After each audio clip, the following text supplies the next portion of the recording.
Sir N Convention cool చేసిన తర్వాత మొత్తం హైడ్రామా లాగా అయిపోయింది తెలంగాణలో.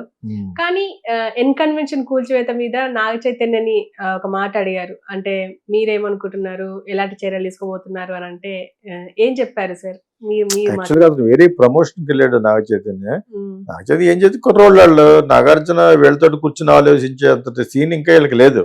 ఈ knows he has got lot of very big parties, I mean partners, lawyers వాళ్ళతో ఉంటాడు. కానీ ఇతనికి ఏం తెలుసు లోపల వీళ్ళని కూడా వచ్చి కూర్చోమని అంత సీన్ ఉండదు. మేబీ ఏ ప్రాపర్టీస్ గురించి ఎప్పుడన్నా చెప్తే చెప్పొచ్చాము, అది కూడా చెప్పేటప్పుడు బాగా కుర్రోళ్ళ కింద లెక్క కొడుకులు. అంచేత ఏమంటాడు, నాన్న ఎక్స్లో పెడుతున్నారు కదా, అదే ట్విట్టర్లో పెడుతున్నారు కదా అన్నాడు పాపం. ఏం చేసుకుని నవ్వుతూ, అది కూడా పెద్ద వరీగా ఫేస్ పెట్టుకుని నేను చూసాను. అది ఏదో ప్రమోషన్కి వెళ్ళినప్పుడు my father will take care అన్నట్టుగా చెప్తారు ఎవరన్నా. అలాగే చెప్పాడు, బాగానే చెప్పాడు. అందుకు నిజం కూడా అది కాబట్టి నేను మా ఫాదర్ ఆలోచించుకున్నాం అంటే అతను అంత సీన్ లేదు కదా. సో అంత సీన్ నిజంగా కూడా ఉండదు.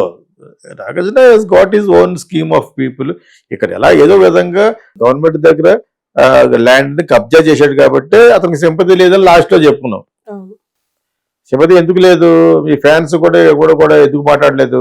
నీకు శ్రేయోభిలాష్ అనుకున్న కూడా ఎవరో ఎందుకు మాట్లాడలేదు సోషల్ మీడియాలోను? అదే పెద్ద $1 million క్వశ్చన్ ఏం కాదు. $1 million క్వశ్చన్ అంటలేదు కాదు. ఎందుకంటే everybody knows your way of dealings, నీ బిగ్ బాస్ డీలింగ్స్, నీ property dealings, your business dealings and real estate. అతనికి ట్రెండ్ సెటర్స్ లోనే అక్కడ పార్ట్నర్షిప్ ఏదో ఉంది. అందులో ఇతను కేఎల్ నారాయణ ఎవరు ఉన్నారు కదా, వాళ్ళతో చేసేది. వీళ్ళందరూ అంచేత అన్ని అందరికి తెలుసు ఆల్మోస్ట్. వాళ్ళు ఎవరో కూడా దీని మీద ఎందుకు కామెంట్ చేయలేదు? Because it is not correct. ఎలా కామెంట్ చేస్తావు? ఎలా కామెంట్ చేస్తారు వాళ్ళు? ఇట్ ఈస్ క్లియర్లీ మ్యాప్లతో సహా. మనం ఒక్కలో మ్యాప్లతో చూపించలేదు, మిగతా వాళ్ళందరూ మ్యాప్స్ తో సహా చూపించేస్తారు. ఓకే, రియల్ లేక్ బొమ్మ మొత్తం వేసేసి రెడ్ లైన్ తోటి చూపించేస్తారు. ఒక సామాన్యుని అడిగినా కూడా ఇది కబ్జా చేసింది అన్నట్టుగా అంటారని చెప్పేసి. నేను మళ్ళా పట్టా సృష్టించి కొన్నానంటే, పట్టా సృష్టించుకు నువ్వు కొంటపెట్టి అయ్యప్ప సొసైటీ అంతా సిటీ అయిపోయింది. ఓకే, అదంతా అన్ఆథరైజ్డే ఒక ఊరే అయిపోయింది. అది ఒక అయ్యప్ప సొసైటీ సెపరేట్ గా పెద్ద ఊరు అది ఇక్కడ పక్కనే. అదంతా కూడా వైఎస్ రాజశేఖర రెడ్డి లబ్ధి కుదిర్చాడు అందరికన్నా. రిజిస్ట్రేషన్ అయిపోయింది. But still it is the flow. ఎవరు చేశారు? అది గవర్నమెంట్ చేసింది, కార్పొరేషన్ చేసింది. మరి మీరు ఎంత స్ట్రిక్ట్ గా ఉంటే మరి you should not have done that. అలాగే బోల్డ్ ప్లేస్లు ఉంటాయి. ఇక్కడ పర్టికులర్ గా HYDRAA concentrated only on places where they occupied the lakes. అది వ్యాలిడ్. అతను ఎవరు ఇంటర్వ్యూ చేశారు, ఎవరు ప్రొఫెసర్ ఉంటారు కదా, అబ్బాయి నాగేశ్వరరావు ఎవరు ఉంటారు కదా, అతన్ని ఆఫీసర్ ఇంటర్వ్యూ చేసినప్పుడు అతనికే సగం తెలీదు. వాళ్ళిద్దరూ మాట్లాడుకునేది అక్కడక్కడ చాలా సబ్స్టాండర్డ్ గా ఉంది, చాలా సబ్స్టాండర్డ్ ఉంది. ఎవరైతే ఆఫీసర్ ఉన్నాడో ఆయనకే కరెక్ట్ పూర్తిగా తెలిసినట్టుగా అనిపించే మధ్యలో ఆఫీసింది. చాలా చప్పగా నడుస్తుంది అది ఆ ఇంటర్వ్యూ. అది 40 minutes అంతా ఉంది. అది అతను ఇంటర్వ్యూ చేస్తాడు, ఇతన్ని చేస్తాడు. ఎలా అంటే ఇతను అసలు కన్ఫర్మ్ ఒక కరెక్ట్ ప్లాన్ లో ఉన్నట్టు కనపడలేదు. ఇతను ఎలా పట్టుకొచ్చారు మంచి officer, you deal this HYDRAA అంటే ఏంటంటే లేక్స్ కమంటారంట దేశం అంటే, ఆ లేక్స్ ఎవరెవరు ఉన్నాయో కార్పొరేషన్కి వెళ్తే వాళ్ళ ఉన్నాయని చెప్పి తెలుసు. మరి రూలింగ్ పార్టీ ఉన్నాయి, అవి కూడా కొట్టేయాలి. నేను అనుకున్నావు కదా V6 అని, ఇంకా చాలా ఉన్నాయి. V6 ఛానల్ వాళ్ళది, ఇంకా చాలా వీళ్ళ కాంగ్రెస్ లో ఉన్న వాళ్ళు కూడా పడగొడితేనే ఇతను సేఫ్, లేకపోతే ఇతను సీట్ గలందు. అంటే ఇప్పుడు రేవంత్ రెడ్డి సీట్ కి డెఫినెట్ గా ఎసరు వస్తుంది. సొంత వాళ్ళు చేసిన వస్తే చేయకపోయినా వస్తుంది. చేయకుండా ఎలా ఉంటాయి? నాగార్జున కొట్టేసినప్పుడు అలాంటివి చాలా ఉన్నాయి. ఇంకా అవి కొట్టు మరి. అదే కదా అన్నాడు కేటీఆర్ ఛానల్లోను. ఒక అమ్మాయి ఎవరో చెప్తున్నారు కదా, వాళ్ళ గురించి ఎందుకు చెప్తానంటే వాళ్ళు అంత బాగా చెప్పారు వాళ్ళు. కేటీఆర్ ఛానల్లో ఒక అమ్మాయి వెళ్ళి చెప్పింది మొత్తం అంతా చూపించింది. మిగతా వీళ్ళు ఎవ్వరు కూడా కెమెరాలో పట్టుకెళ్ళలేదు అక్కడికి. తను ఒక్కతే పట్టుకెళ్ళి మొత్తం చూపించింది. ఏ ప్రాపర్టీ ఎవరికి బిలాంగ్స్, ఏ ప్రాపర్టీ కమ్స్ అంటారు దిస్ లేక, అవి కూడా కొట్టాలి. ఇతనికి అంత తెలిసినట్టుగా కనపడలేదు నాకు. ఆఫీసర్ పేరు ఏదో ఉంది, but what ever it is ఇంకా హోంవర్క్ చేసి ఉండవలసిందేమో. అది ఏదో పిలిచారు ఇలా ఎడ్రా అని చెప్పేసి కొట్టేయన్నారు. మెయిన్ నాగార్జున 5-6 మార్కులు చేసినప్పుడు ముందు అవి కొట్టిన తర్వాత నాగార్జున కొట్టానని ఉంటారు. వాళ్ళు కూడా స్టేట్మెంట్ అంటే ఎవరిని ఉపేక్షించలేదు, we're going to remove everybody's అంటున్నారు ఫైనల్ గాను. అలాగైతే కొట్టాయి, చాలా మంది పోతాయి. చాలా మంది అంటే అంటే కాంగ్రెస్ వాళ్ళ కూడా ఉంటే అంటే ఆయన అన్నారు కదా ఎవరు ఉన్నా ఉపేక్షించేది లేదు అందరి అన్నారు. ఓల్డ్ సిటీ నుంచి ఫస్ట్ స్టార్ట్ చేసాము, తర్వాతనే ఎన్ కన్వెన్షన్ దాకా వచ్చాము. ఓల్డ్ సిటీలో ఓవైసీకి సంబంధించినవి కూడా మేము చాలా కూల్ చేసాము అని చెప్పేసి అంటున్నారు. మల్లారెడ్డి కాలేజ్ అన్ని అనాథరైజ్డ్. కాకపోతే అది చెరువులు, ఇప్పుడు హైడ్రా అనేది ఓన్లీ చెరువుల కింద వస్తా, ఆ ప్రశ్నకి సరిగ్గా సమాధానం చెప్పలేకపోయాడు. హైడ్రా అనేది ఓన్లీ అండర్ లేక్స్ ని అనాథరైజ్డ్ గా కబ్జా చేసిన వాళ్ళు ఒకటి చేస్తారా, ఎక్కడైనా అనాథరైజేషన్ చేస్తారా అనేది క్లారిటీ లేదు వాళ్ళకి. గవర్నమెంట్ అదంటే క్లారిటీ, క్లారిటీ ఉండాలి, అప్పుడు లేచిపోతాయి. చాలా లెగిసిపోయిన చోట దాన్ని చాలా అందంగా ఏదో చేయండి అని నేను అంటున్నాను. లేక్గా డెవలప్ చేసేసి ఆ లేక్ సైడ్ లో ఉన్నది మీరైనా కట్టాలి ఇంకోటి, లేకపోతే దరిద్రంగా కానీ అందమైన సిటీ రజనీకాంత్ ఏదో అమెరికా కంటే బాగుందన్నాడు కదా, అటువంటిది పోతుంది. ఇప్పుడు కావాలని అందవికారం చేయకూడదు కదా, శిథిలాలు చేయకూడదు కదా. మీరు శిథిలం చేసినప్పుడు దాని వల్ల బ్యూటిఫికేషన్ చేయాలి. నేను మెడ్రాస్ ఎగ్జాంపుల్ కూడా చెప్పాను, వుడ్లాండ్స్ హోటల్ లేపేశారు, లేపిన తర్వాత దానికి బ్రహ్మాండంగా కట్టారు, అక్కడ చాలా బాగుంటుంది. అక్కడ ఆ వుడ్లాండ్స్ ఉన్నప్పుడు డ్రైవ్ ఉంది, అది అక్కడికి వెళ్ళి మేము నా జీవితం అంతా అక్కడ కాఫీ తాగాం. కార్లో కూర్చుంటే బ్యూటిఫుల్ కాఫీ వస్తుంది. మెడ్రాస్ లో కాఫీ ఎలా ఉంటుంది, బాగుంటుంది కదా, ఆ కాఫీ వస్తుంది. సో అది ఇప్పుడు లేపేసి పార్క్ కట్టారు. అలా ఇదే విధంగా ఇప్పుడు మీరు ఇక్కడ ఎక్కడైతే మీరు ఈ కబ్జా చేసిన లేక్స్ చేసింది కొడుతున్నారో, అదే విధంగా మిగతా చోట్ల కూడా కొడతారా? ఒకవేళ ఇవి కొట్టిన చోట మరి ఏం చేస్తారు మీరు? ప్రజలు should ask what are you doing? ఆ డెబ్రిస్ అలా వదిలేశారనుకోండి, అందువకారం అయిపోతుంది సిటీ. బాగున్న సిటీని బాగుంటున్నట్టు లెక్క. అలా కట్టడం వలన స్టోరేజ్ ఆఫ్ ట్యాంక్స్ వాటర్ ప్రజలకి దెబ్బ వస్తుంది. డెఫినెట్ గా ఈ లేక్స్ మీద కట్టిన ప్రాపర్టీస్ ని పట్టగొట్టడం అనేది 100% కరెక్ట్. దాంట్లో మీరు what are you doing that? మళ్ళా లేక్ కింద మీరు ఎక్స్పాండ్ చేస్తారా, దానికి మీరు ఇంకా బ్యూటిఫై చేస్తారా అనేది చాలా ఇంపార్టెంట్.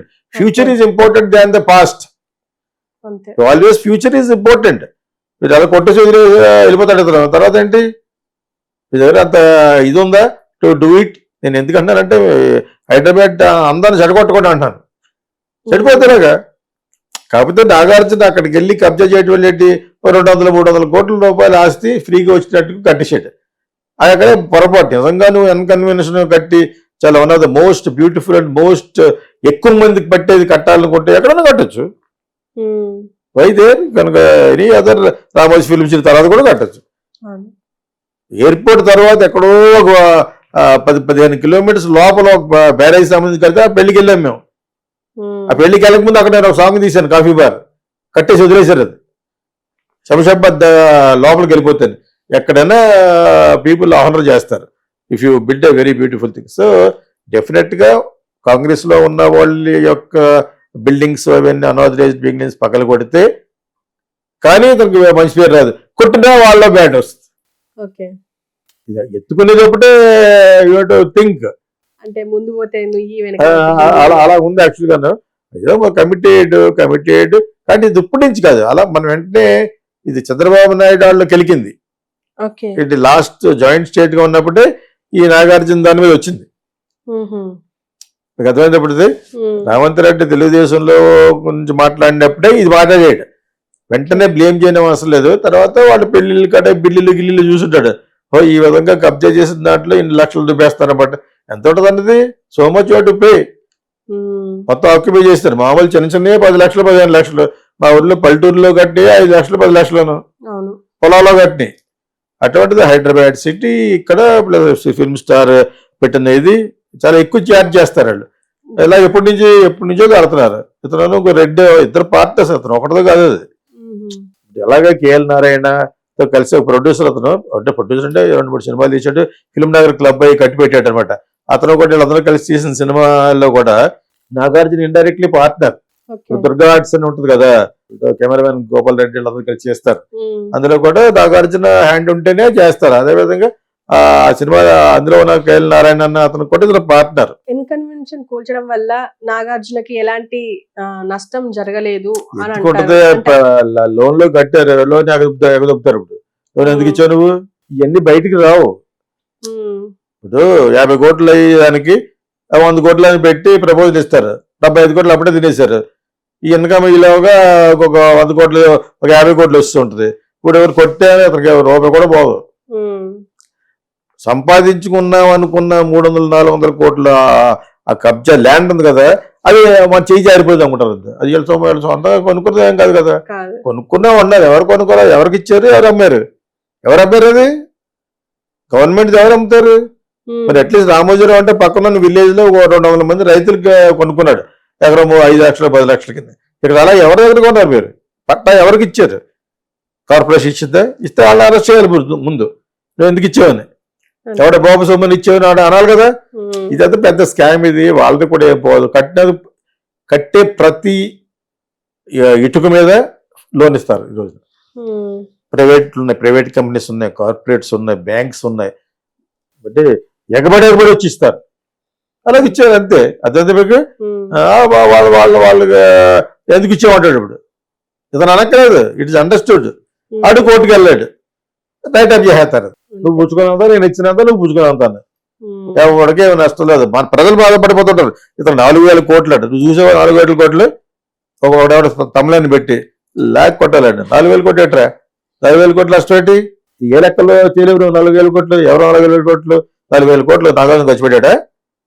ఎవ్రీ రూపీ 90% లోన్ మీద కడతారు. అది ఓకే. ఆ లోన్ ఇచ్చాడు ఎందుకు ఇచ్చాడు? సడన్ గా గవర్నమెంట్ రూల్ వచ్చింది తీసారంటారు. మరి అయితే మరి కట్టరా అన్నారు కూడా, ఏదో కడతానే అంటాడు. ఈ లోపల లైఫ్లో అయిపోతాయి. పెద్ద పెద్ద వాళ్ళే 1,000 కోట్లు తీసుకున్న వాళ్ళే ఇవన్నీ నేర్చుకోవాలంటే సృజనా చౌదరి దగ్గరికి వెళ్తే నేర్పుతాడు. అదే ఇక్కడ సృజన కాంప్లెక్స్ ఉంది కదా కూకట్పల్లిలో, అతను అడిగితే చెప్తాడు మొత్తం అంతా. అసలు ఏ బ్యాంకుని ఏ విధంగా ఎగ్గొట్టాలి, ఇంకా ఎక్కువగా ఎగ్గొట్టాలంటే విజయమాల దగ్గరికి వెళ్తే ఇంకా చెప్తాడు. ఫ్రాడ్ కన్సల్టెంట్స్ అని పెట్టలు. ఇవన్నీ ఎక్కడ రూపాయి పోదు. వాళ్ళు గవర్నమెంట్ లో అంటే ఎప్పుడైతే ఫ్రీగా కట్టేశారో ఇంకా వాళ్ళు పోయేదే ఉంది. కట్టిన దాని మీద పోయింది ఎందుకంటే ఫ్రాడ్ అది అని చెప్పి మేము నువ్వు లోన్ ఇవ్వమంటారా? అసలు ఏ ఫ్యాక్టరీ లేని దానికే బ్యాంక్ గ్యారెంటీలు ఇచ్చేస్తుంటారు. వేరే ఫారిన్ కంట్రీ బ్యాంక్ ఇవన్నీ అభిప్రాయం బయట పెట్టాడు. బ్యాంక్ గ్యారెంటీలు అట అక్కడ ఏమి ఉండదు.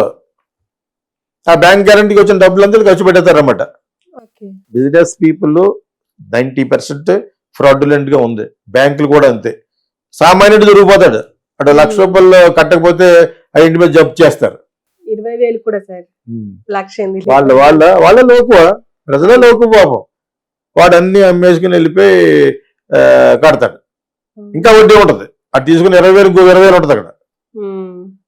వీళ్ళ ఇటువంటి పందికొక్కులు తినటం వల్లనే సామాన్యుడు దెబ్బ అయిపోతున్నాడు. ఎవరికి ఏమి నష్టం లేదు. నష్టం ఉన్నట్టుగా ఫీలింగ్ పెడతారు. మనోడు పెట్టకపోయినా కూడా నాగార్జున ఎడుతున్నాడు, బొమ్మ పెడతాడు వాడు.